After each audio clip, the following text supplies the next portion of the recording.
a force unbroken, with banners high and hearts awoken. The sound of pipes, our war is calling.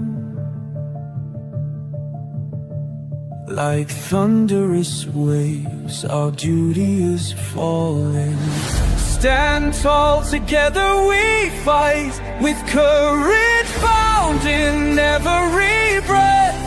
We'll fight like lions, defy our death. In unity our hearts shall sing, the legacy of warriors through every reign. With battle cries we forge our fate, in fields of valor we elevate. As shadows loom, our spirits gleam. Brothers in arms, we are the dream. Fearless, we take the night, with courage found in every breath. We'll fight like lions, defy our death. In unity, our hearts shall sing, the legacy of warriors through every reign. As dawn breaks, we know our name.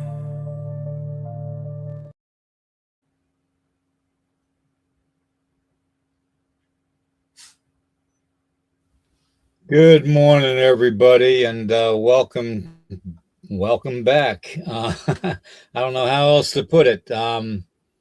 It's been a while. It's been a couple weeks at least. I've been recovering and recuperating from the almost near-death experience that I had in the kitchen here at the house, and I'm still not 100%, but I'm getting there. So that being said, I want to thank everybody for their well wishes and their prayers and kindness over these last several weeks and throughout the entire podcast, actually, since the beginning. Some of you have been here since the beginning, and the moderators, Roxanne, Urso, and Eric, you guys mean the world to me. You're phenomenal, and I appreciate the hell out of all of you. I really do. And everybody in the chat, your family. And for that, I want to thank you too. And let everybody know that we have a lot going on in the menu today. There's a lot of different, my brain has gone sideways so many times this past week with stuff that I'm researching and all that. I just decided to throw it all in here together. And we're going to slowly go through it all. We're going to get into a Scotch topic. Good to see you, Josh. Good to see you. Kyle, good to see you. We're going to get into the UFO disclosures and all that, and my opinion on it, and your opinion on it, and Eric's opinion on it. We're going to get into the Ohio Bigfoot cluster sightings that we've got going on. And I'm sorry if I use air quotes, because that pretty much tells you my theory on that. And then we're going to get into the retired U.S. Air Force Major General William Neal McCasland, who has been missing since February 27th of this year, and who has connections to the UFO disclosure stuff and Area 51, right, Patterson Air Base, and the supposedly has information about the bodies from the 1947 crash in Roswell. And we're going to get into other things too, like reptilians and all that. So we'll just see where this goes today. It's going to be quite the podcast, guys. And I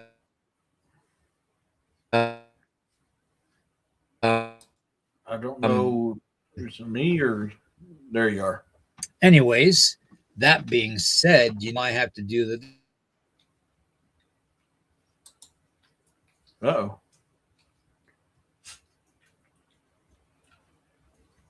and it figures that they're messing with me now.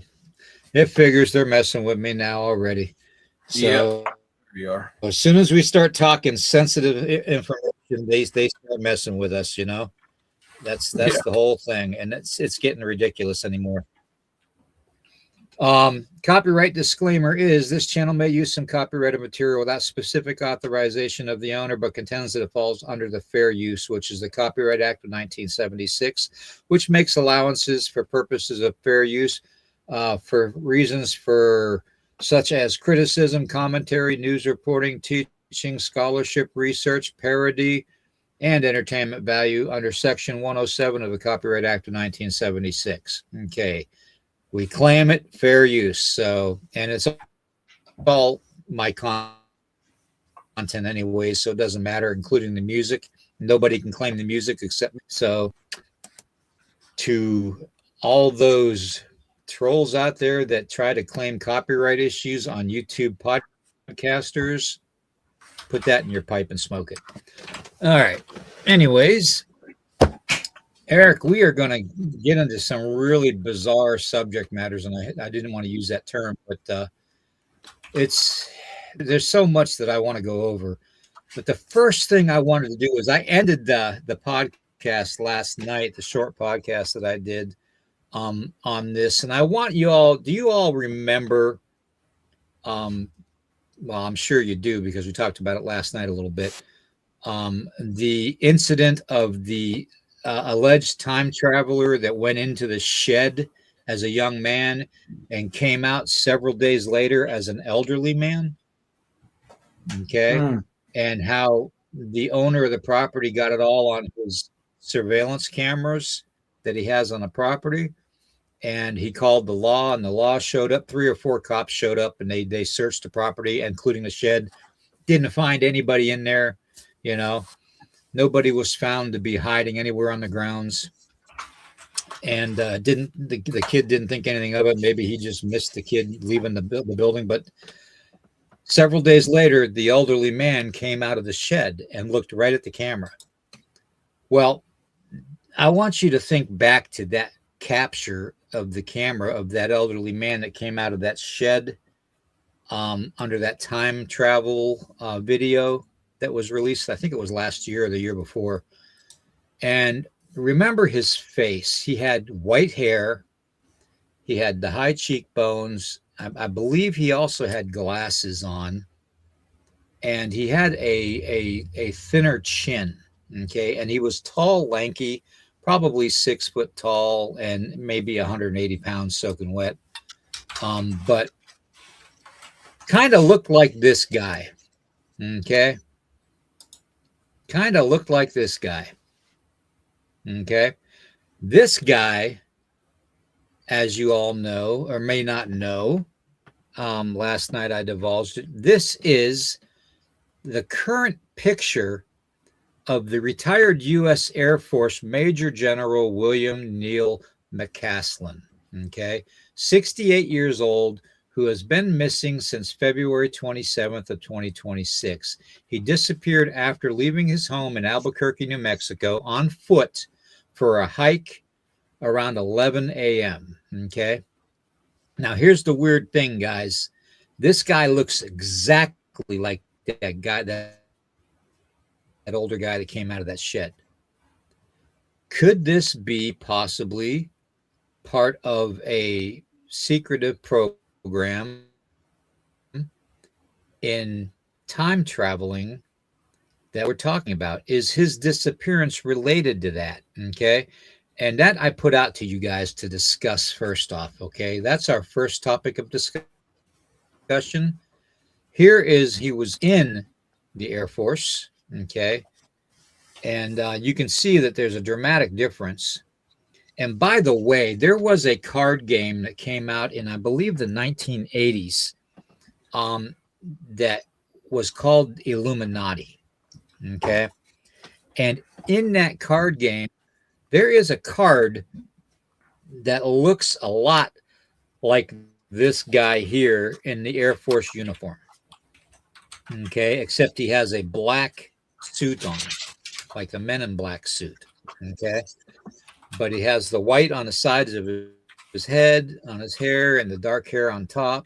Same structural as the face and everything. And that card is specifically set for time travelers in the game called the Illuminati. So, soft disclosure, I don't know. What do you all think about that possible connection to the time traveler thing? Nikola Tesla supposedly built a time machine, and a certain individual's uncle got a hold of the blueprints.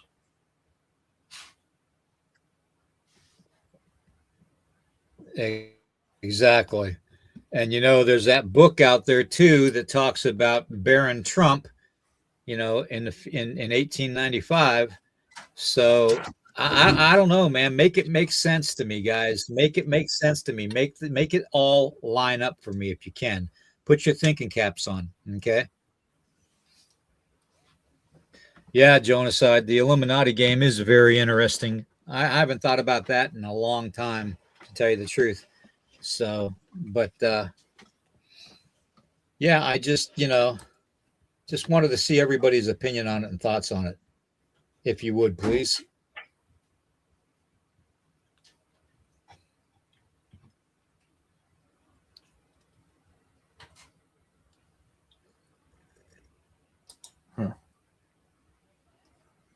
Try and get caught back up on the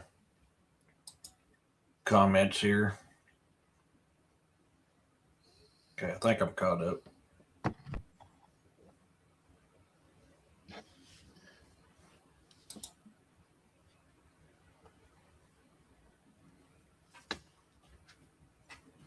No worries, Josh. There we go. Okay, I'm caught up. I think Joanne hit it on the head right there. Yeah. Yeah, I mean, it's true. Yeah. Was you partaking of the broccoli, Corey?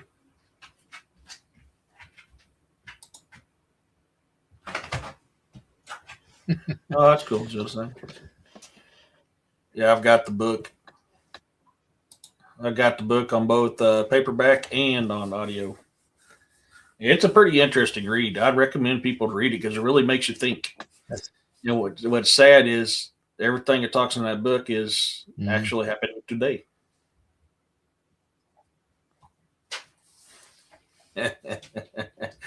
Cracky? Never mind. I can't say that on YouTube.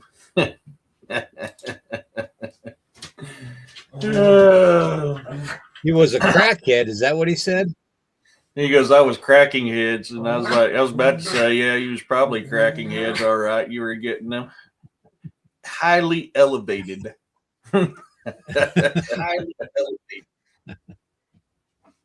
elevated. Highly being the key word. I don't know. It's just that picture reminded me so much of the older gentleman that came out of that shed. And it made sense to me that, the guy's in the Air Force, retired. But, obviously, maybe the younger version of him going into that shed was part of the Project Looking Glass when it first came out, and all the time travel experiments that were out there, that we've all seen. And, it just made sense to me.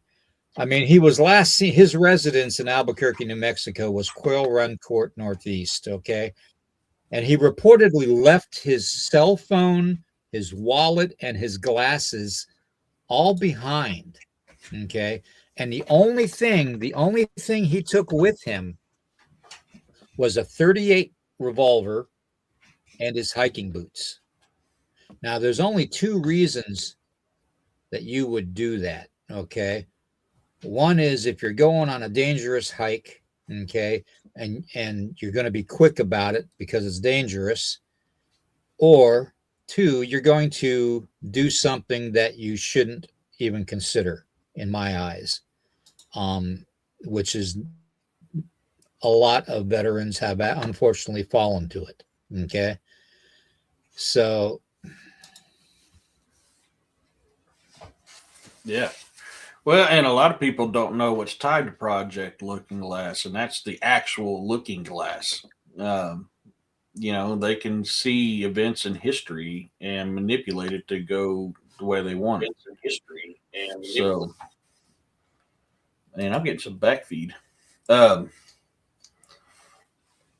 so, the possibility of that stuff happening is absolutely there. Maybe they are sending people in the future to change some things or go their way, or back in time to change a certain thing so they get the power. Because that people don't realize that's the right. reason why we went over to the big kitty litter box is under the skies that they said we were, was we took that looking glass that was made from material that you cannot find on this planet, and it was from the time of the Anunnaki.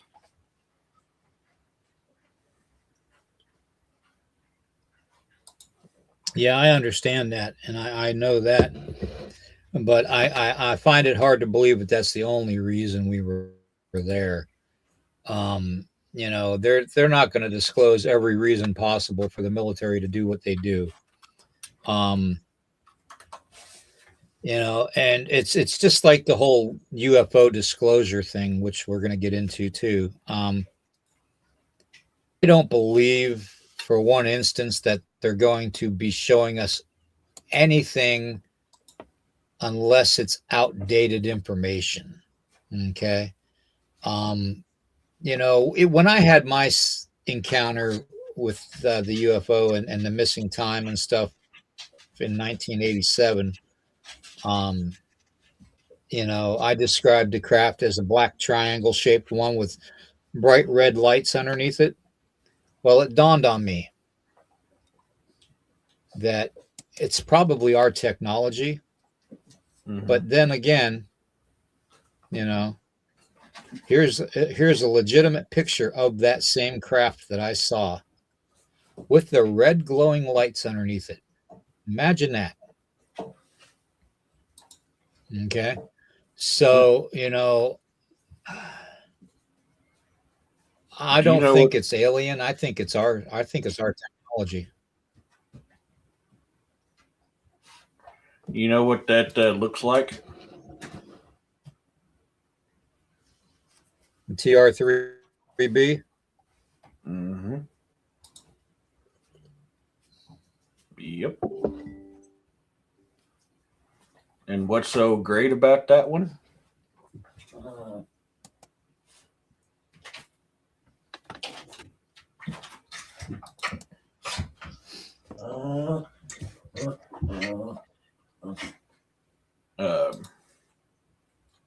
That was the most. It's the most unstoppable stealth bomber we have on this planet.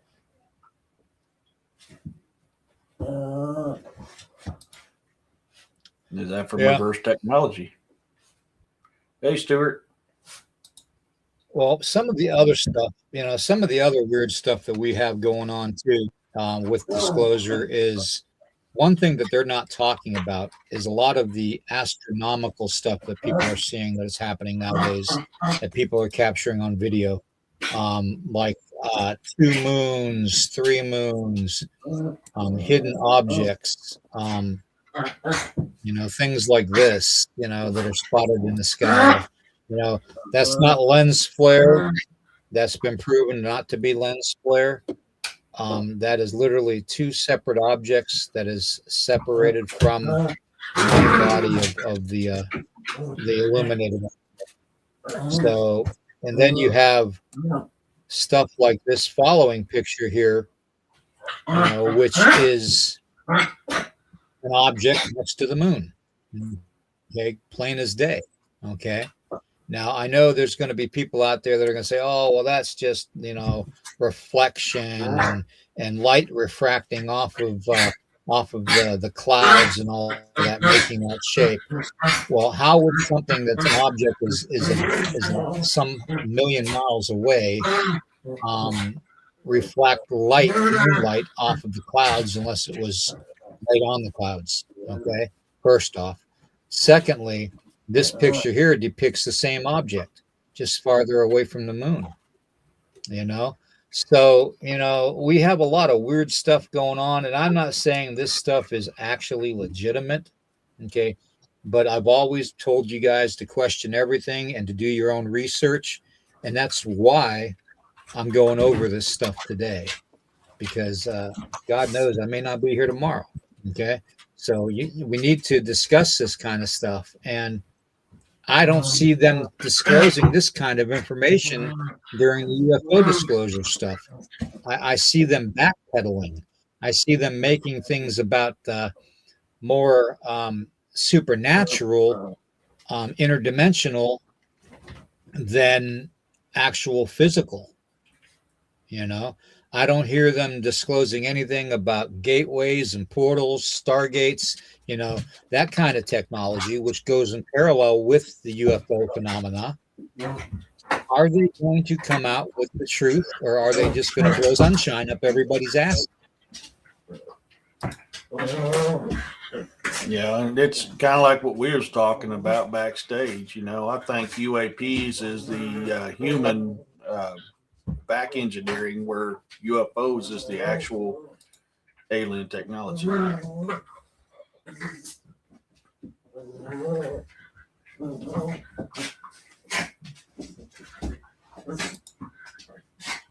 Go. Did we lose William?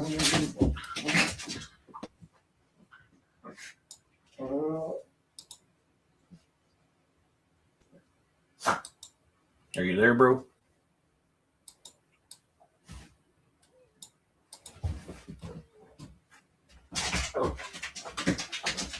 Or is it me? Am I gone?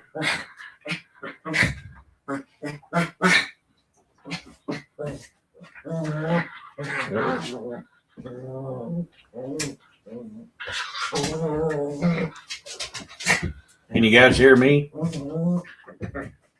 They're messing with us. There you are. Okay. So, okay, I was wondering if that was me or you. All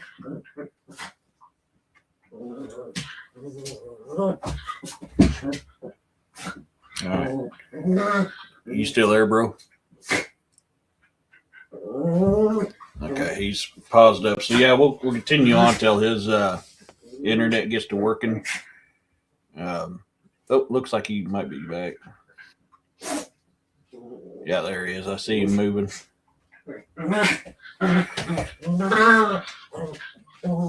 They're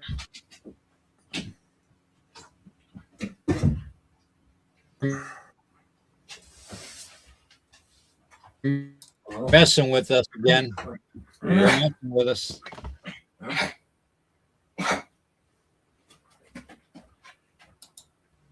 That could be my dogs, David. They're over here doing their typical thing that they seem to only can do when they're around me.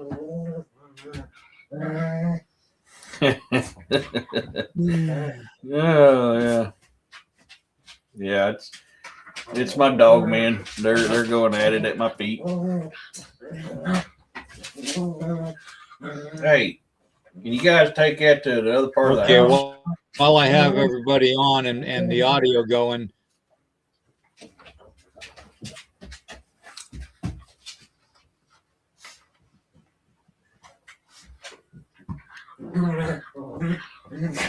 they are definitely messing with the equipment today, guys. So that's why I'm leaving the technical experience and technical banner up on the bottom of the screen.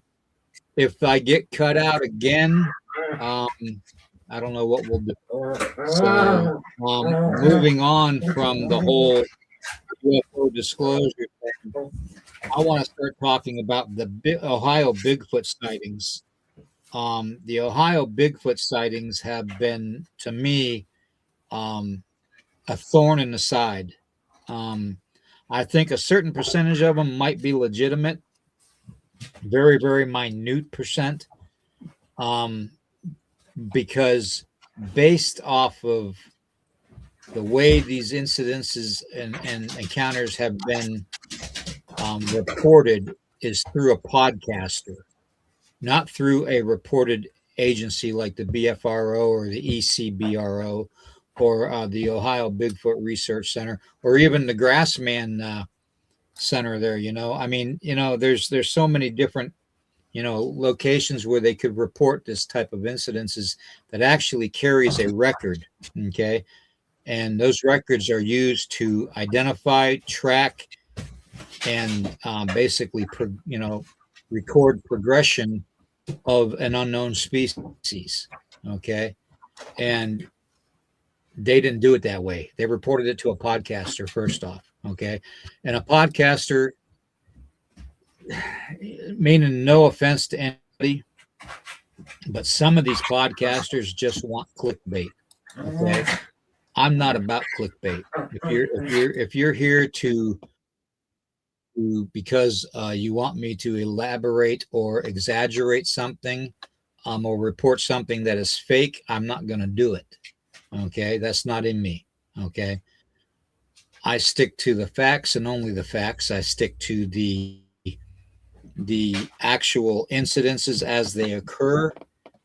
But we need to knuckle down on this because what's happening is people that are just experiencing the cryptid field, especially the Bigfoot field and Sasquatch field in general, are going to experience it in a manner that they're going to believe anything is Bigfoot. Okay. It's like Eric and I said, there's a list of names here that he's got too that I sent him on the various Bigfoots around the world. Okay. And this shows you the information that is not properly vetted. Okay. Wendigo is not a Bigfoot. Wendigo is on this list, believe it or not. Wendigo is not even a cryptid. Okay. Nope. It is a possession, an evil Native American entity that possesses a human body. Okay. Just like a demonic possession, except it makes the human that is in that body that's possessed ravenous hunger for eating flesh. Okay. It disforms them. That's the difference. It's not a cryptid. Yeah. So, it's not running around in the woods 10 foot tall with deer antlers and a skeleton head on. Okay. That's not a Wendigo. Okay. That's not. What you're experiencing there is a shapeshifter, a thing that's going to mimic whatever it knows you fear. Okay. That's what it is. Okay. The same reason you don't answer your name in the woods. When your name is called at night times in the woods, you don't respond to it. Okay. That's a mimic trying to lure you in. That ain't your friend behind you 20 feet or 20 yards into the tree line. That's a mimic trying to sucker you in. Just like the legends of the Pugwudgies, when they tell you, come here, and they try to lure you in. You ain't going to be seen again. Okay. That's the fact of it. Okay. That's why Native people have these legends. That's why my people have these legends. Okay.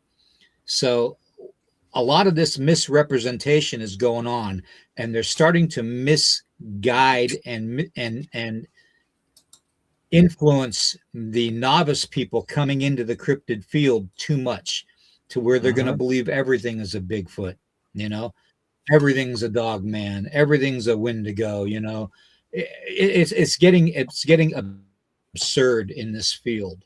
Okay. If we want to be successful, we need to be professional. Okay. Why do you think I say question everything? Okay. This type of a list here that I've got up here on the screen right now is garbage. Okay. To me, it's garbage. It's propaganda. Okay. And until we get a grip on what we're identifying as a Bigfoot or a Sasquatch, or even a dog man, a werewolf or whatnot, when we get our heads out of our asses long enough to see the light of day and figure out what these things really are and categorize them and then report it factually and not with bogus stuff like this, bogus stuff from Ohio. I don't know what to say. You know, it's going to be a recurring problem, and it's just going to get worse after our generation passes on. The new upcoming people in the field are going to be so influenced by the fake and the clickbaiters that they're going to fall for anything. Professionalism is going to go out the window. Professional investigating is going to go out the window. You know, to me, it's no better than faking a ghost hunt. Okay, tying fishing wire on something and making something move. Okay, it's absurd. Okay, Eric, I don't know. Maybe you can give your insight on it. So calling a Wendigo a Bigfoot, that's a Washichu thing. You know, that's not the native people will even tell you that's not a cryptid, that's not a Bigfoot. That is a spirit, an evil spirit of hunger, ravage, you know, cold. That's the key word. It's a spirit, not a cryptid. A spirit. It's not flesh and blood. It is a spirit that possesses flesh and blood. You know, and that's I agree. I mean, and I see that more and more, and people keep coming up with that crap, and that pisses me off. Because it's like, dude, you guys are lying to the people and putting out disinformation to the people, and that's wrong. That's you not doing your research. That's you listening to somebody else because you're a sheeple and can't do your own research. Is exactly what that is. That aggravates the holy living crap out of me. You know, it really does. You know, and that's why I tell people there's a perfect example of it, Stuart. Very good. Yeah, I had that up a little bit ago because I agreed with that. You know, there's a big difference between ghost or paranormal and supernatural. People want to classify that in the same. It's not the same. There's a difference between paranormal and supernatural. A big W is supernatural. It's not a cryptid. It's not a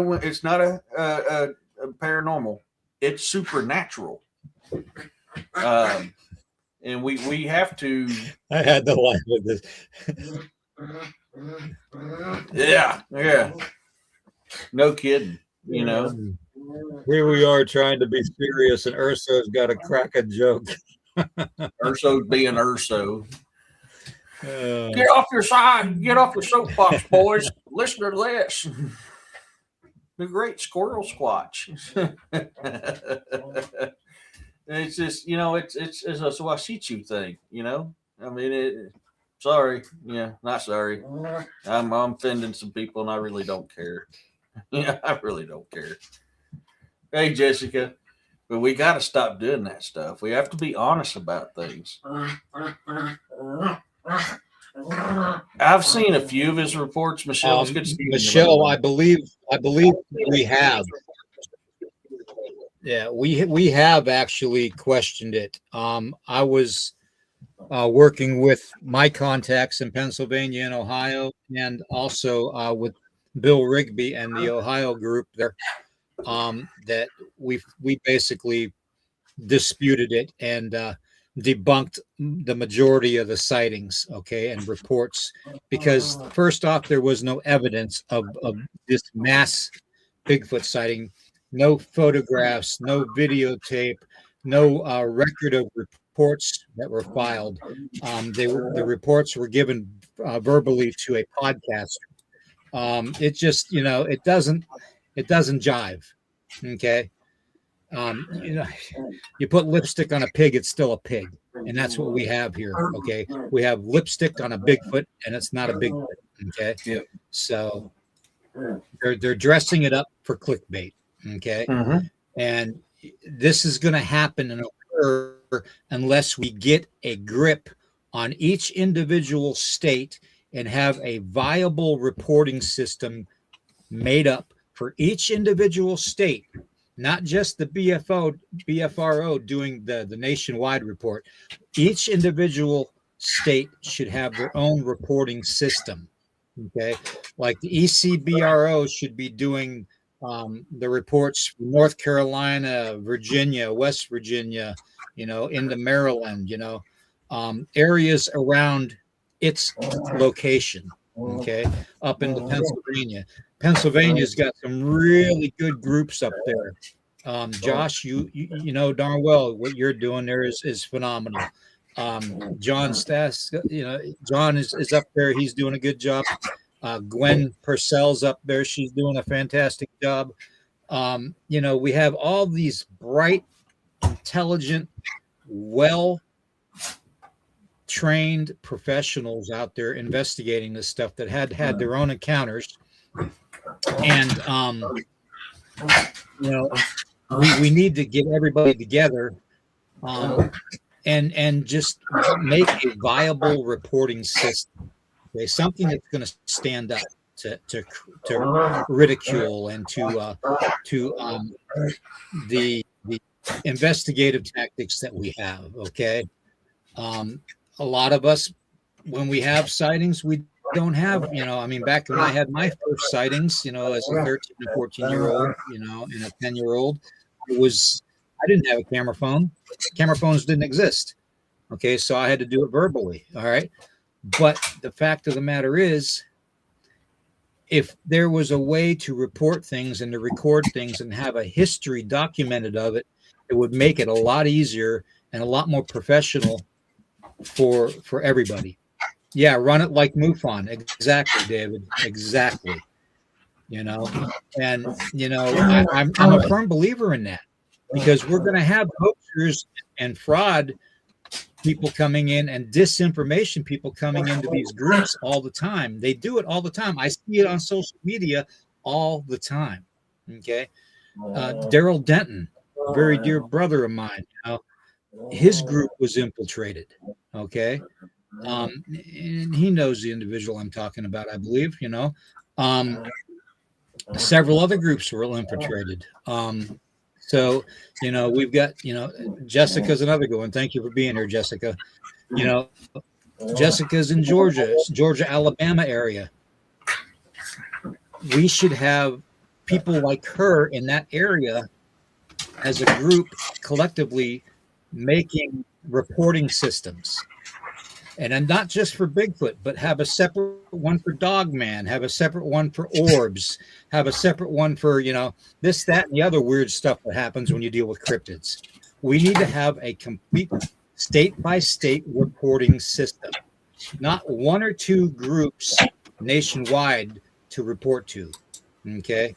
Bigfoot Dwarf actually brought up a good one, too, last night, hopefully. Get with him. You want to report something on the West Coast? Get with Bigfoot Dwarf. Okay. Report it to him and he will follow you up on that. Okay. Yeah, and I know Jessica's on it. I appreciate that. But this is the stuff we need to do. We need to get more organized because we're getting sloppy. We're getting sloppy, folks. And the frauders and the pranksters starting to infiltrate the groups and the research end of it, and it's not going to end. It's only going to get worse. How do you feel, Eric? Yeah. That's something I've said for a while too. That's the problem is, so the problem with humans is we become extremely lazy. We want somebody to tell us the truth instead of us finding the truth ourselves, So this is why clickbaiters get such a large following, because they can make lies and people want to believe it because they want to believe that it's true. And because they want to believe it's true so much that they're going to believe that stuff. So, that's why they get a larger following than any one of us do. It's out there speaking the truth, is because people don't want the truth to be true. In the last days, evil will become good, good will become evil. It's the same concept as what's going on here. Yep, exactly.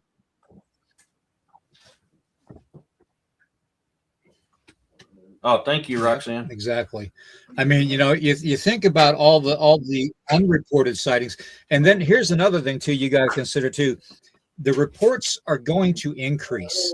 Okay, because now it's more mainstream knowledge that these things possibly might exist. Okay, so some people that haven't been part of this community for a long time are going to start thinking in the back of their head, well, you know what, what if I come across this in the woods when I'm hiking, and they're going to start tricking themselves into seeing these things, okay, out of their own fears and phobias.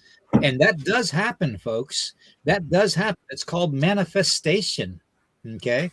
You can manifest things, okay, out of your psyche, out of your mind. You have the ability within you to manifest things. And your fear, and this is why I always say, don't show any fear. Don't be fearful of anything. Okay. Okay. You have no reason to fear anything. No weapons formed against me shall prosper. Okay. Literally, no weapons formed against me shall prosper. Okay. So it's like when you fear it, some of these negative energies can feed off of that fear. Okay. And they can develop. All right. And they will develop because they know what makes you fearful. Okay. Makes you pray. Exactly, Josh. Exactly. Fear makes you pray. Couldn't have said it better myself. So, Yep. But when it comes to the whole identification and reporting of things, it's like I've said from the beginning. First off, you need to separate the flesh and blood from the supernatural. Okay, you need to have your criteria built up for eliminating what's not flesh and blood. You need to write down, red illuminated eyes, like beacons, not just glowing like eye shine. I'm talking illuminated, like it's like looking at a flashlight. Okay, floating orbs, that kind of stuff. That are in it. You need to put those things in that supernatural category, okay, until we can figure out why Bigfoot are being associated with orbs. Okay. I personally think it's because of their energy. Okay. I think that they carry, some of them have these abilities like medicine people. Okay. And that energy is in the shape of an orb and they can carry it. Okay. And that just makes it easier for them to utilize. Okay. But there's several different things. Portals are another thing we need to notate when we have Bigfoot investigations, because portals can tell you whether something is interdimensional or something is supernatural in nature. Okay. If something is interdimensional, it still fits within the physical category, okay? Because it's coming through a portal. A physical object or thing is coming through an opening, whether it's in space and time, from dimension to dimension, or parallel universe to parallel universe. It doesn't matter, okay? It's still a physical object coming through a portal, which makes it physical, okay? Until we see signs that physical object coming through has displayed the supernatural tendencies, then we need to keep it in the physical category. When it starts displaying supernatural tendencies, off of the list that we have, then we need to move it over to possibly being the supernatural and take it away from the cryptid category. Okay, you see what I'm saying? This is how it needs to correlate. Okay, everything needs to correlate together. Everything needs to be done and recorded in such a way that when people come at us with daggers and accusations of being crazy, we can throw it right back in their face. Okay, look at all the investigators we have out there in the paranormal field and the supernatural field and the cryptid field that are law enforcement, that are ex-military, Some of them are lawyers and doctors. You're talking professional people, okay? You're talking creditable people, okay, with professional backgrounds.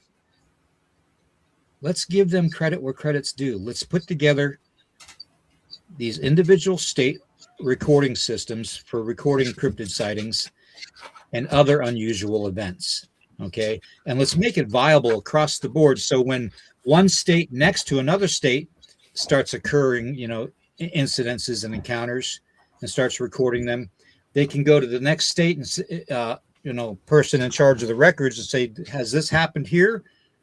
That's how it works. That's how communication's supposed to work in this field. And we don't have that. Okay, we have hearsay. We have speculation. We don't have facts. Okay, I have legend. I have my own encounters. I know these things exist. Okay,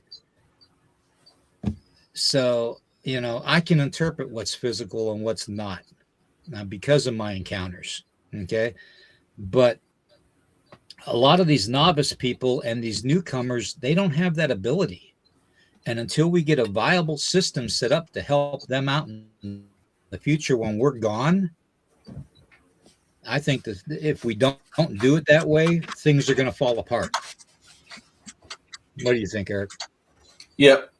Sorry, I was kind of partially distracted there. I had to stop real quick before it got too bad. Hey, Carl. But yeah, it's sorry, I lost my train of thought for a second. Yeah, I mean, and this stuff happens, and the thing is lies are more believable than truth. So we got to stop it. We got to stop it, man. We got to do better, and that's all of us. And I agree with the group. We need a reliable reporting group. You can report all the cryptids, paranormal, and supernatural on the same thing, but have a different category for them, a different section for them. But we need to actually investigate, proper investigation, and properly get the information out there. And we do have a question from Stuart. Let me get back up to it. I started so I wouldn't lose it. He says, William, if they manifest a Bigfoot, is it real? Honestly, no. And I'll tell you why. Okay. And this is only my opinion from my experiences. Okay. When you manifest something, you're bringing it through the supernatural realm into the physical. Okay.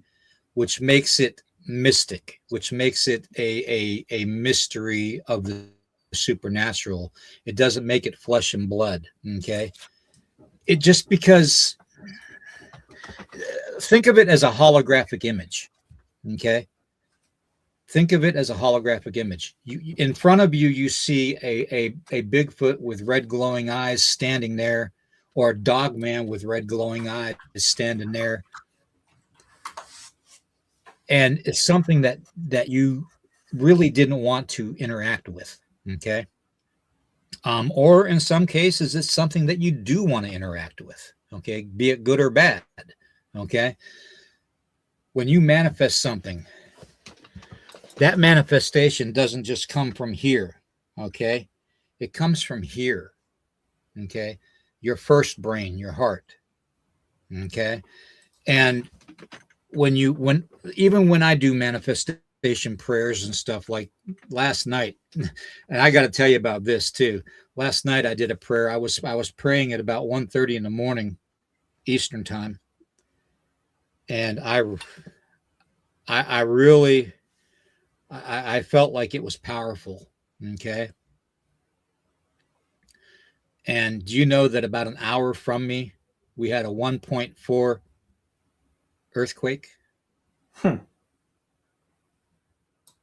Yeah.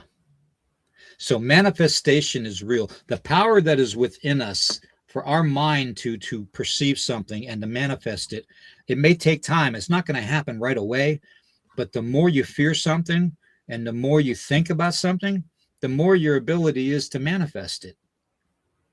Okay, it's simple science is all it is. It's a repetitive thing. Okay. And as you repeat it over and over and over again, it gets stronger and stronger and stronger and stronger. Okay. And we need to, that's why I always tell you guys, don't show any fear. Don't be fearful. You got nothing to fear. You do. You have nothing to fear. All right. Some of these things that manifest are just elementals, shapeshifters, spirits, trickster spirits, that'll come in any form because they feed off of that fear energy. Okay. And they, it's like I said, you just think of it as a holographic image. Okay. And I know some people out there are going to be like, oh, well, when a ghost pushes you down the stairs, it feels pretty real, or when they pick you up by your ankle that feels and drag you off, it feels pretty real. Yeah. But you're opening yourself up for that to happen. You've already instituted in your brain and in your heart that the possibility of that exists. So you manifested it. You see what I'm saying? You manifested it. Okay. Now, a lot of people are going to say, well, we don't manifest ghosts. Ghosts are here. Spirits are here. Yes, that's true. Okay. But like I've always told you, your spirit and your soul are separate. When a departed person leaves this world, their soul goes on to the next realm, the next heaven. Okay. Whatever level of heaven it is. Your spirit is your residual energy that stays here, that is connected to the ground, that is connected to a location, that is connected to people. And that's why these things happen. Okay. Your spirit has no conscience. Okay. It can manifest in an evil form. It can manifest in a good form. Okay. Depending on how you interact with it. If you go to a location and you provoke spirit, what's going to happen? You're going to get negativity. You're going to get aggression. You're going to get poltergeist activity. You're going to get objects thrown, hair pulled, scratches, all kinds of stuff because you're manifesting it. Okay. Spirit doesn't discern right from wrong. Only the soul does. I quit, and I asked you to. I make you, or I want you to question something too. If it's grabbing your ankles and dragging you down the hallway, is that actually paranormal or is that supernatural? People misidentify that stuff all the time. Can a ghost push you? Absolutely. A ghost can push you, but they don't have the strength that the supernatural does. The supernatural can hurt you really, really, really bad. Paranormal can only semi hurt you. We have a question from Urso too. What about if they're picking up on your psychic signal and following you back? Let's talk about Bigfoot. And I can tell you now, that's not manifesting them. That's just communicating. That's the way they mind speak or they spirit talk. Okay. Mm-hmm. When my family interacted with these things, my people interacted with them, a lot of the times, about half the time actually, we didn't verbally communicate. We would do sign language and all that too with Weshte, as far as good, fair trade, the sun come up, the moon, nighttime, just different things, teepee structures, that kind of stuff. But a lot of it too is almost like an ESP type of communication between them and us. Okay. And when you communicate with something like that and they follow you home, that's not, to me, that's nothing different than something that is physical trying to imprint upon you. Like a wolf imprints or a dog imprints on its owner or its master or the alpha. Okay. The way the beta imprints on the alpha, the way the alpha female imprints on the male alpha, and the male alpha imprints on the female alpha. Imprinting is a natural process of wildlife. Okay. That's why wolves mate for life. That's why Canadian geese mate for life. Okay. Imprinting for that part of nature for the wildlife is just a normal thing. So if something is a part of nature all the time, like Bigfoot, it will have the ability to imprint upon you. It will have the ability to follow you home. Okay. It will have the ability to look over you, to kind of, once they're reassured that you're not going to harm them or their their family unit, they'll actually probably try to protect you. So, I mean, yeah, to me, it's not supernatural when that happens, or paranormal. It's a natural process called imprinting. And we see it in wildlife all over the place. We see it in infrasound from tigers. When they want their prey to be so scared that they can't move, they use infrasound. Okay. They lock that prey in place so that it's easier to hunt. Same principle. Same exact principle. Okay. Yeah, it's like when I go do my initial investigation of the area, I'm always tapping into the energy of that area. I want to know what I'm dealing with before I go in and do a full on investigation. Because I Right. mean, and it's not perfect. I mean, I've had supernatural fool me and thinking it's just paranormal. I won't never dispute that. It does happen. It's not perfect, but that gives you a good baseline of understanding what is going on in that area. Like when I was doing that Exactly. initial investigation of the werewolf, you know, you felt it and you weren't even there. I mean, that's what I was doing. I was tapping into the energy of that area, trying to see what's there. I mean, and that stuff can save you. Yeah, exactly. It can save you, but at the same time, it can destroy you too, because it's all about intention. Okay, it's all about and everybody says, oh, they know you're going to the woods before you know, and it's true. If they have already imprinted upon you, they're going to be able to understand you at a level that you don't even understand yourself. Mm-hmm. Okay, and that's what we have happening here. Okay, and that's why all the time, you and I have talked about in the past about basically, how they might even have their own medicine people. We don't know that. If they followed the Native American way and learned a lot of the structures that they build and a lot of the gifting back and forth that they do with feathers and stuff like that, they learned that from the native people. Okay, from the thousands and thousands of years, either that or the native people learned it from them. Okay, so either or, it's a viable option to consider. Okay, these things are not just some dumb ape.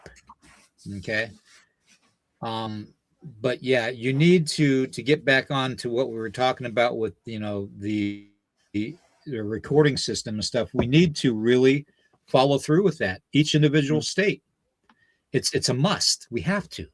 Just like Mm-hmm. David Lester said in the chat, just like MUFON, have a list of on the report of environmental conditions, time of day, the date, that weather conditions. Was it mountainous, forested? What kind of trees were located there? Is there a water source? What kind of game prey animals are there? And so on and so on and so on.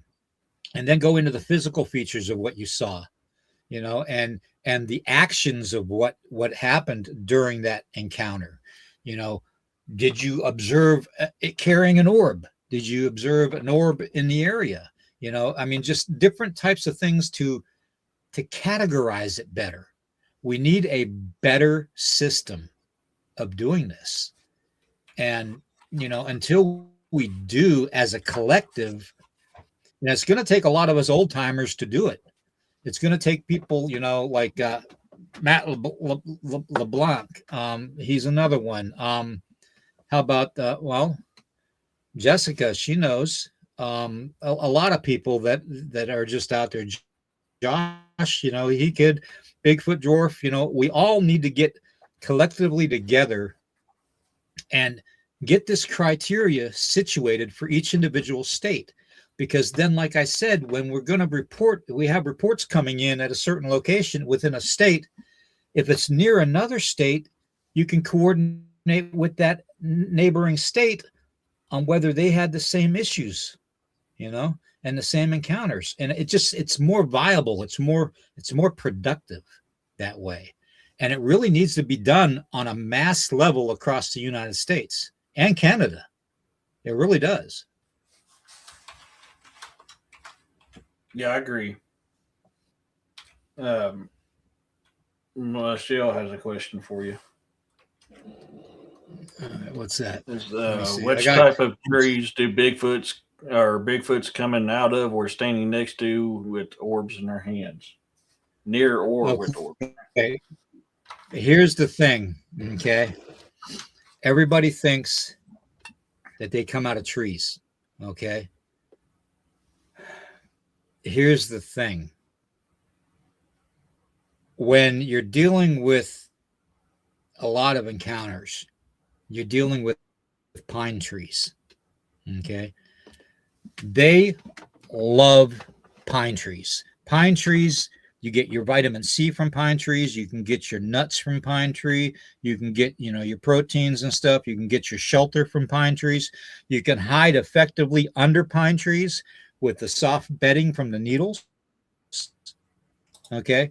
You have so many viable things and reasons for the Bigfoot to be there, and any other cryptid for that matter. Okay. Literally. But the one tree that you're going to find that they're going to be around the most is a pinyon pine tree. Okay. And I'll tell you why. Because the pinyon pine tree has human DNA in its makeup. Okay. And I believe that somewhere down the line, all trees of the pine species, whether it's spruce, hemlock, or pole pine or whatever, I believe they all have the same makeup. And the energy that is derived from those trees and the reasons that they stay close to them is to shelter them from the bright sunlight. Now, this is just a theory of mine, okay? So, there's several reasons they use the pine trees, or so several reasons. I can't even begin to tell you all of them, but I'm sure you all will figure it out. So pine trees, they are, you can take the needles off the pine tree, trim the ends off, and you can use the needles to make a hot tea or a cold tea, or a cold tea for vitamin C, okay, which is a good thing to take when you're not feeling well, okay. The inner bark of a pine tree is also a good medicinal herb. You have the pine cones and all that from the tree that are a good viable food source in the winter, okay, when game is scarce, okay, and bedding down. You have it for shelter. You have it for protection from the environments, the rain, the snow, and all that. Warmth. If you have young, they can bed down on the needles of a soft bed and stay warm, as long as they snuggle together. There's so many reasons for them to be around a pine tree, but the number one reason, and the second reason I would say would probably be the weeping willow would be the second tree type. Okay. And the reason I say that is because when they travel, they try to stick to the shadows. Okay. And they do this on purpose. And this is why some of them are seen during the daytime. Okay. Their eyesight during bright sunny days aren't that good. Okay. They're trying to to be selective in their routes that they're taking, the travel routes that they take. That's why they travel along streams, along the edge of creeks and stuff, and staying within the shadows where the sun doesn't reflect on them and expose them. Okay, because when they're out in the open, they don't see very well in broad daylight. Okay, that's why a lot of sightings, if you notice, a lot of sightings that you see at night, they don't come out on the full moon. Think about it. They don't come out on a full moon. Majority of the time. Occasionally they will when they're hungry enough, or they're just bitter angry and frustrated. Okay, they'll come out. Okay, but the majority of them won't, because the moon is too bright. It hurts their eyes. If you have something that lives in the water, deep underwater, or deep in caves the majority of the time, and travels those caves the majority of the time, and occasionally has to come to the surface, your eyes are not going to be able to adapt to the sunlight. Okay, you're going to be more in depth to traveling in darkness. Okay, so when you think about the whole way that they travel and stuff, with using railroad tracks, and sticking to nighttime travels. Power lines is another one. They're seen around power lines. The reason being, if they can't see very well, if it's a full moon out, they can sense the energy of the power line and where that grid goes. Okay, and they've traveled that route enough that they've learned that point A is going to get you to point B. You understand? That's the one thing we've got to consider. So, when we go in and we talk about the trees and stuff that they come out of, we're talking a supernatural thing. Okay, it's like the Druids did back in the old days in the UK and England. When they smacked an oak tree, to call forth the elemental spirit out of the tree, they would actually ask a favor of the elemental, but the elemental would want a favor in return. Okay. I'm not saying that some of these Bigfoot are flesh and blood coming out of portals out of trees, because I don't believe that's what's happening. I believe some of these that we are seeing, especially in shadow form, which Matt out there knows from his encounters on a certain program, that shadow form Bigfoot are real, but they're shadow form because they're not actually a Bigfoot. Okay, they're an elemental that is making you believe that you're seeing what you're seeing, because they don't want to expose themselves. Okay, does that make sense? Mm-hmm. So, go ahead. Finn, real quick, I didn't mean to take you off. Your merchandise line's on your YouTube channel description, ain't it? Because Finn was asking about some merch. Yeah, here, I'll put it up. Okay. There you go, Finn. It's on the bottom of the screen. Yeah, it's on the bottom of the screen now. It's thebonfire.com /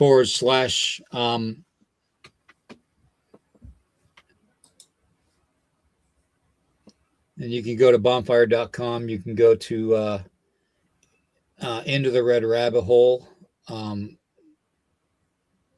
it should pop up. It's been about a month since I checked it, so just so y'all know. But yeah, there's so many aspects to the physical and to the supernatural aspect of cryptids that we need to discern the difference. And that's one thing that we got to get a grip on. We really do. It's like calling everything up in the sky a UFO. Not everything's going to be a UFO. It really isn't. some of it, 90% of what's up in the sky is our own black op projects. Okay. You might find 10% that is actually like a UFO, an unidentified flying object. Okay. I don't go for this UAP crap. I'm sorry. That's not me. I'm old school. I don't agree with the term UAP.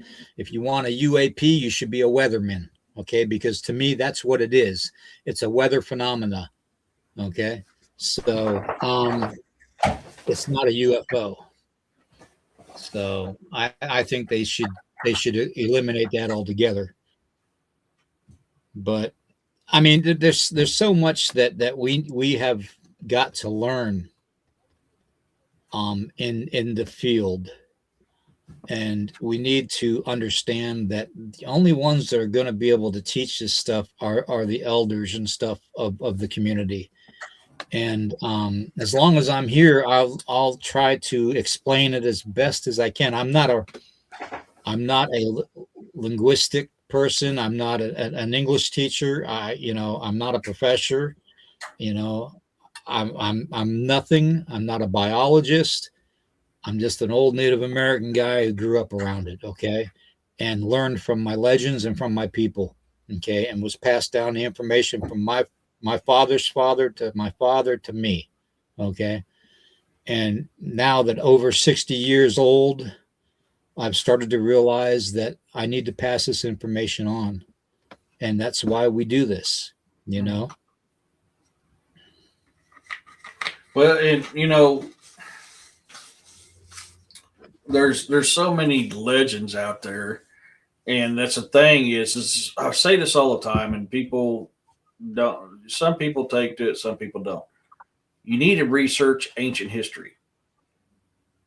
Our ancestors talked about these things because they weren't being hidden from each other. It was a part of daily life back then. So the people's like, oh, you can't go through history because, they just wrote about, no, they wrote about what was going on. Now, did sometimes they describe it in the best way that they could because they didn't have an understanding or a name or anything like that of it at the time? Yes, that is also true. But even in that, there's truth of what it is. Mm-hmm. So, and that's why, when modern things pop up and people say, this is ancient history, show me. Show me where in ancient history it says that. Don't show me what you say it is. Show me the ancient history on that. Exactly. One thing I want to make very clear to anybody that's out there in the field, especially when you're out there at night and you're doing a Bigfoot investigation at night, and this goes for Jessica too. So I hope she's listening. Anybody that's out there at night, especially if their team is not aware that Bigfoot units that hunt are going to hunt by funneling, okay? Because their eyesight is again in question, okay? And especially on full moon nights, when you see them hunting, or if you come across what I call a funnel, okay? And a funnel is literally something like my people did in the old days. We would put barriers up that looked natural to keep a game or a prey animal moving in a certain direction until it hit a deadfall or a block, okay, and a dead end, okay, and we would get them there. They do the same thing, okay? So if you're out there at night and you're wandering around and you see things that just look a little bit out of place, like a fallen tree isn't really looking like a fallen tree. It looks like it's placed there, and it's like directing traffic in a certain way. That's called a funnel. Okay, they're funneling you. Okay, and they're not the only cryptids that probably do that. Dogmen probably do it too. Okay, so do you want to be prey or do you want to be the investigator that you should be? These are things that people like myself and you, Eric, and Jessica, we need to and Bigfoot Dwarf and everybody that's involved in this, D.A. Roberts, Um, there's so many of us out there. And Daniel Benoit, David Lester, Melissa Lester. I mean, so many. Daniel Williams. I mean, there's so many of us out there. Okay. That need to. Jay Fountain, he's another one. We need to. Joe Vital's another one. I mean, I can go on with this list. Gwendolyn Purcell, she's another one. Bill Rigby's another one. There's so many of us out there. We need to pass this information on to the younger ones that are coming up, and we need to be more productive with it. And until we do that, and until we get the records of reporting incidences done in a manner where it's viable to be productive for all states across the union, we're going to be hitting up brick walls all the time. So what we do from here on out is, when you have an encounter, okay, when you're out there, first off, go out there in a good manner. Okay, go out there in a good way. Have good intentions. Don't go out guns a-blazing and thinking you're going to put Bigfoot head on a platter, because you're not. Okay, you're not. If anything, if you go out like that, you might have your head on a platter. So we have to consider that. Okay, you have to control your emotions. Your emotions in any investigation plays a very vital key. Okay. And a lot of people that experience stuff in the dark, whether they want to admit it or not, the shadows scare them. That's why, that's why when I did the dark arts and the Native American black arts, I loved the shadows. I lived within those shadows. I hunted you within that shadows. Okay. And I hate to say it that way, but it's true. Okay. So, but not everything of the shadows is going to be malevolent or evil. Okay. That's one thing you got to consider. Okay. And when I tell you to stand strong in your faith and show no fear, I mean it.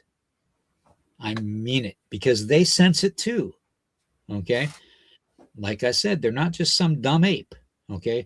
Dogman is not just some upright walking canine cryptid that lifts its legs on a tree or a fire hydrant. That's not what it is. It is a flesh and blood, for most of the time, type of a cryptid, very intelligent.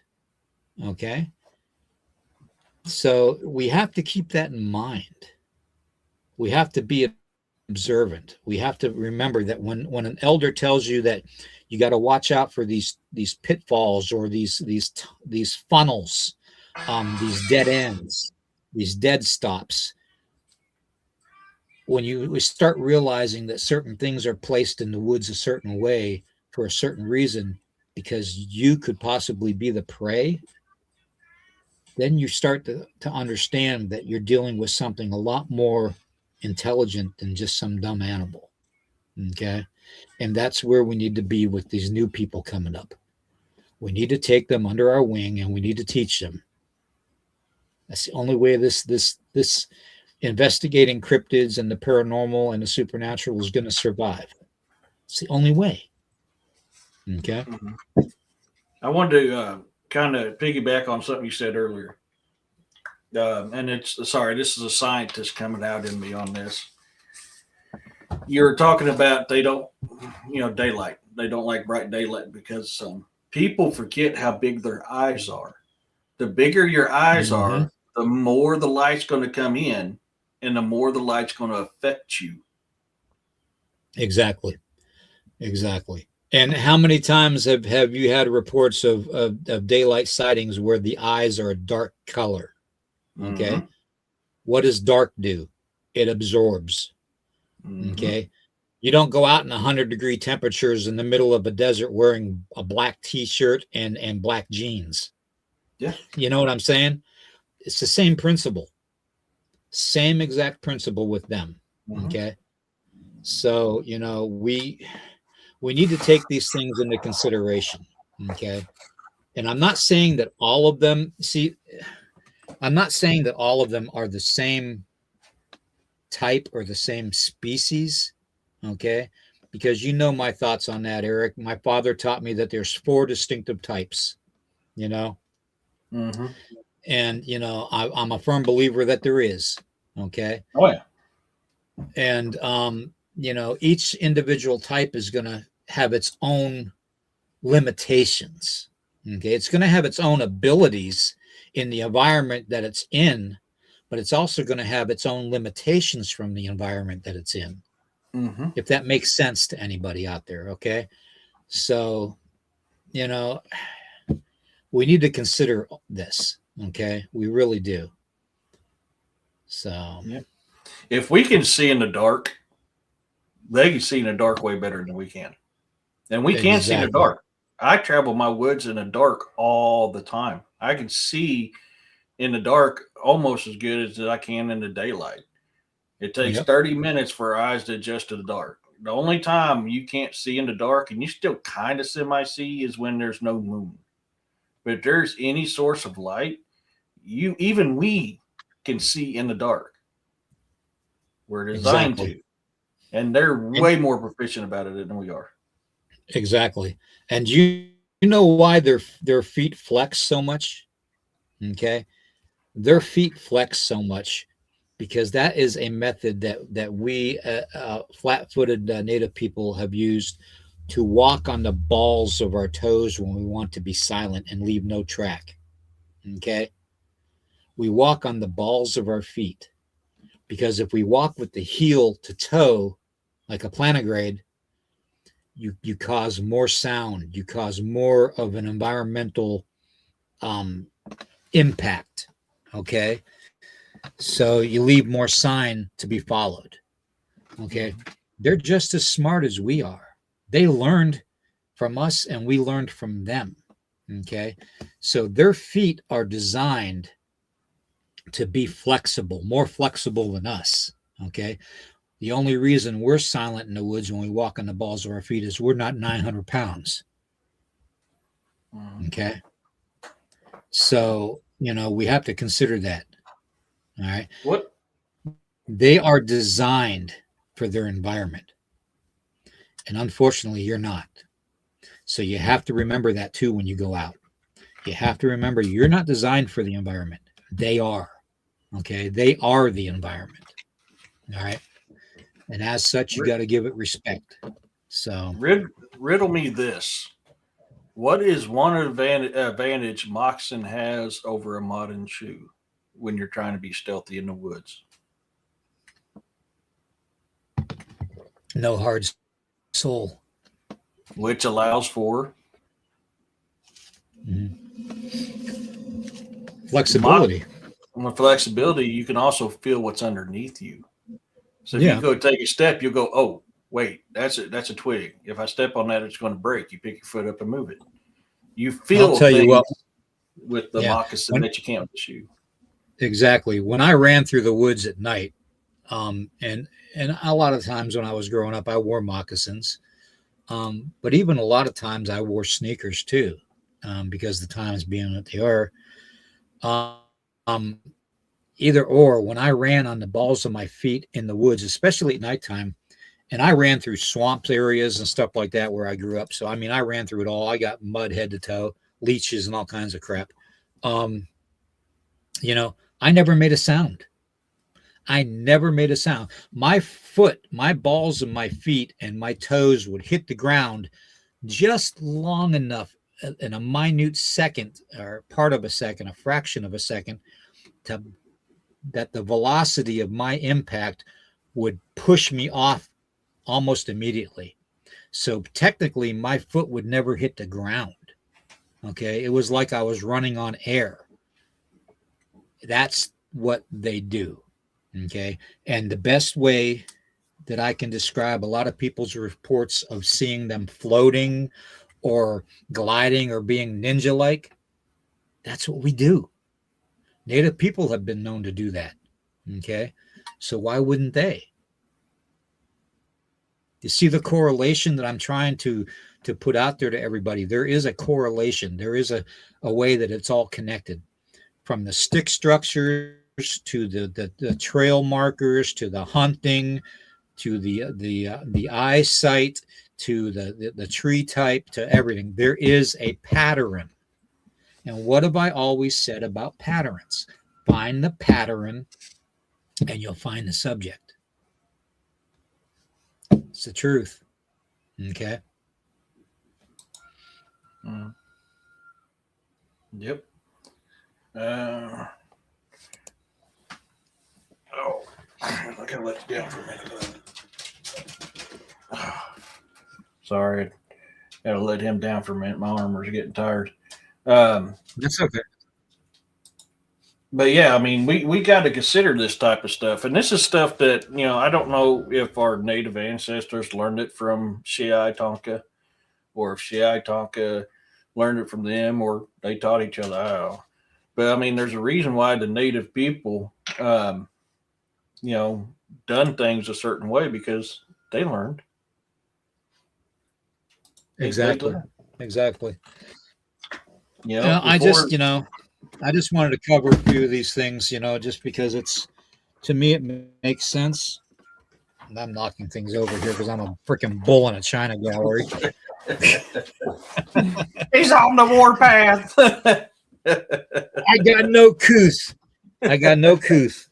I'm just a dumb hillbilly. I'm gonna count coup. I'm coming after you. Oh man. No, if we can learn a lot from my ancestors, and I'm a firm believer. I know after that incident in Rendezvous, that Shiai Tonka no longer came with the people. I don't think they ever stopped training them. I don't think they ever stopped interacting with them. I just think it kind of slowed down.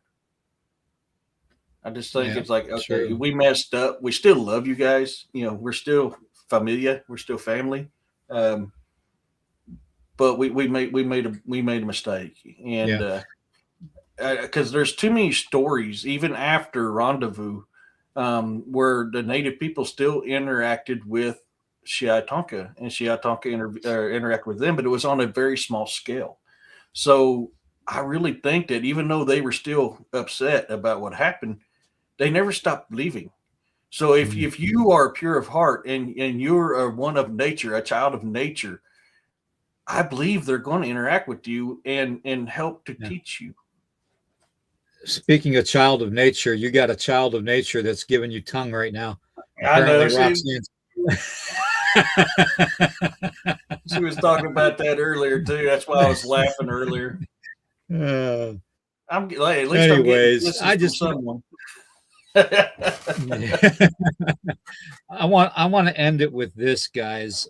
We didn't get to everything today, so we'll get to more on next Sunday. I'm going to stay with the Sunday format until I get to be 100%, and possibly a short live on Friday night. Like 40 minutes or so, like we did last night. But we have to remember that, the reason I always tell you to question everything is because we don't have the answers to everything. Okay. No matter how old I get and how much I've encountered, there's going to be other encounters out there that I haven't encountered. Okay. So you have to be able to discern for yourself. Okay. But above all, if I instill anything within you other than question everything, is to show no fear. Because whether you're dealing with a flesh and blood cryptid or you're dealing with something paranormal or supernatural, you're dealing with something that can sense that fear. Okay? So don't show any fear. The more fear you show, the more they're going to be around you, because it's what they do. Okay? So, and if they imprint on you, okay, then it's something to where you're going to be able to interact with them on a casual basis, on a friendly, respectful basis. And I encourage you that if you go out and you do your own investigations, whether you're doing a ghost hunt or a cryptid investigation or a UFO investigation, go with good intentions. Don't go with an attitude that you're going to solve everything and you're going to provoke everything out there, because you're not the alpha. You never have been. Okay. So with that being said, Eric, you want to tell them what you got going on today with RPG? Yeah. So today on the Bizarre and the Unknown at 6 o'clock Central Standard Time, I have a special guest, RPG, coming on, and we're going to be talking about Bigfoots around the world and our experiences.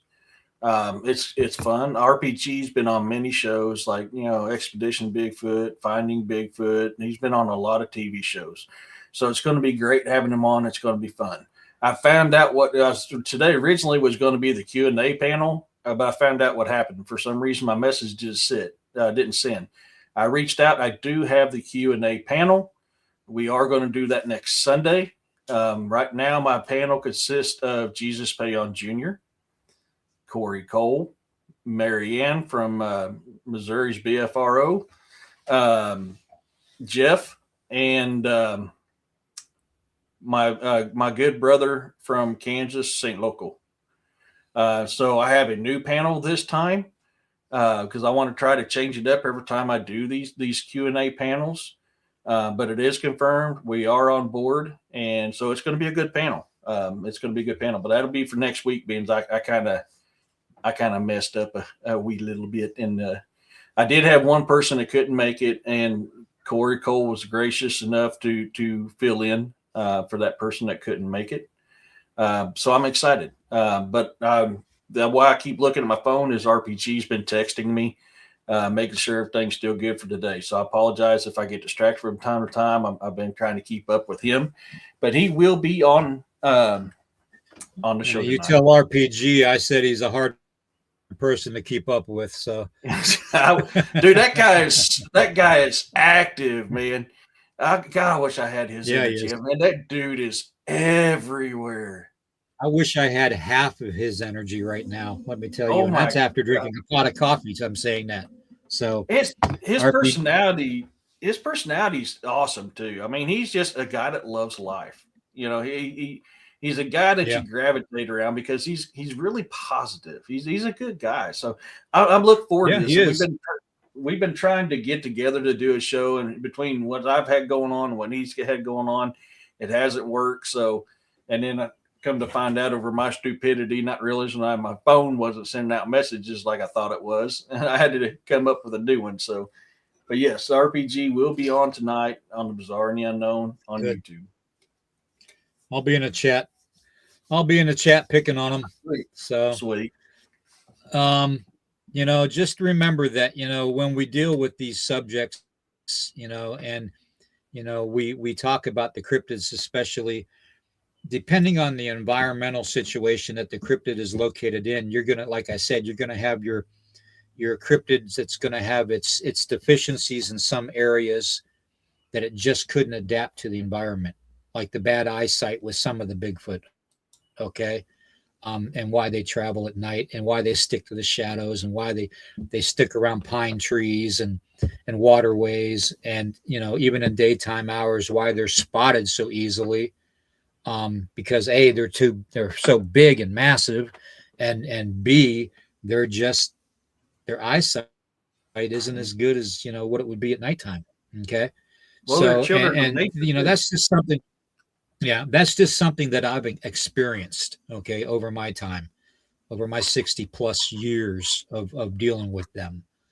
And, we just got to consider that, sometimes we're going to have more questions than we are going to have answers. Okay. Yeah. So we just need to remember that we just got to keep questioning it and keep analyzing it and keep, investigating it and researching it. And that's the only way you're going to get to the bottom of it. So I want to thank the mods today. You guys are fantastic. Roxanne, Urso, Eric, thank you very much. Yeah. I want to thank everybody in the chat. Josh, Uncivil, Jessica, Rhonda, Muchetti, You know, you guys, everybody, David and Melissa and everybody, you guys are fantastic. Okay. So hang in there. We will be coming back on Sunday morning. And like I said, I'll try to do another live Friday night.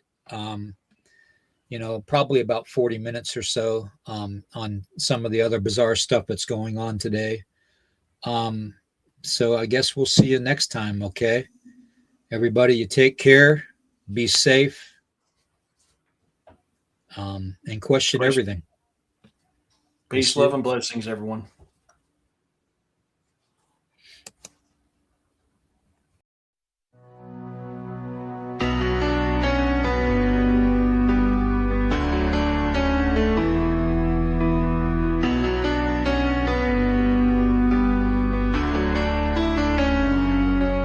The sky turned black, the stars fell down. United we stand, but we're losing ground. One world beneath the iron fist. Voices silenced, they cease to resist. Echoes of hope in the darkening night, fading whispers of a lost